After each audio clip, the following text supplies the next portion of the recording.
What tips would I give to newbies? The tips I would give are: number one, make sure you're absolutely clear about your motivation and really hold on to it. Like, really think about it. When you first start your journey, ask yourself, what's your purpose? Why? You should do this with anything in life. Is, why am I doing this? And people have different reasons. Some people just want to simply connect to the Quran. They just want to be able to hear the Quran often in Taraweeh and be able to at least understand parts of it. For other people, maybe they feel disengaged from the Quran and they want to be able to connect to it and be inspired to read it by hopefully understanding it. And for other people, it's not the Quran at all. For them, it's just other factors. Not all. Our course, Arabic Accelerated, for example, is not just open to Muslims; it's open to anybody and everyone. So people have various reasons. Some people just want to move, are planning to move to the Middle East or other parts of the world where Arabic is the dominant language, and they just want to get started and get some, just hit the ground running when they get there. So you may have various motivations, and it's really to remind yourself of what that motivation is and really hold on to that feeling, and that desire to want to study, because that's going to come in handy when you're in the first few weeks of studying. It'll be really exciting. It'll be really, you're learning something new. It'll feel like things are moving on quite a lot, and you'll still remember what you were like on day one. And looking on, 4 or 5 weeks later, you'll see so much progress, and that's going to be really exciting and motivating. But naturally, with anything, it's like going to the gym. Eventually there's only so many press ups you do before you stop seeing you stop seeing the pump, and you have to go push a bit harder.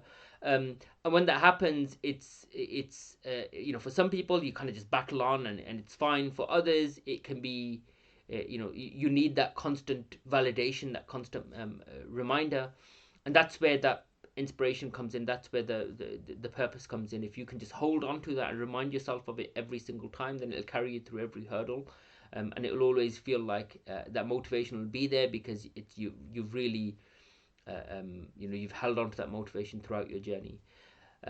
If you don't do that and you hit an obstacle, then the next thing you need, I would say, is a good collection of people around you, and that's your peer network.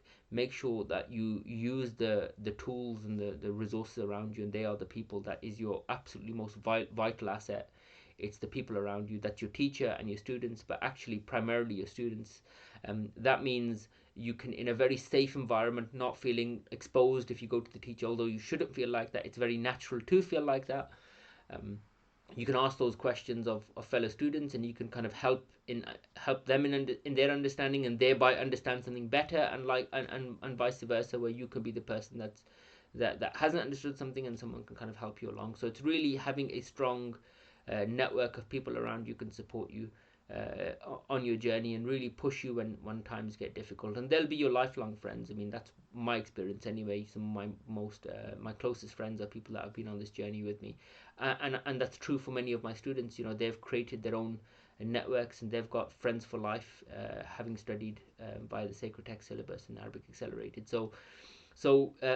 Yeah, that would be my tips. Number one is really be clear about what your motivation is and hold on to it, because you're going to need it. Number two, hold on to the people around you. They are your most vital, most valuable asset.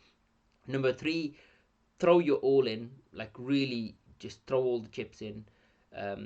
There will be times when there are other things in your life that are more important, and like most things in life, when something novel comes along, it's like always more exciting, and you want to you want to kind of shift your focus towards that. And sometimes it becomes a good distraction to avoid the work that you're falling behind on. So just don't let that happen. Tell yourself you're with us. If you're doing Arabic Accelerated, you're with us for 40 weeks.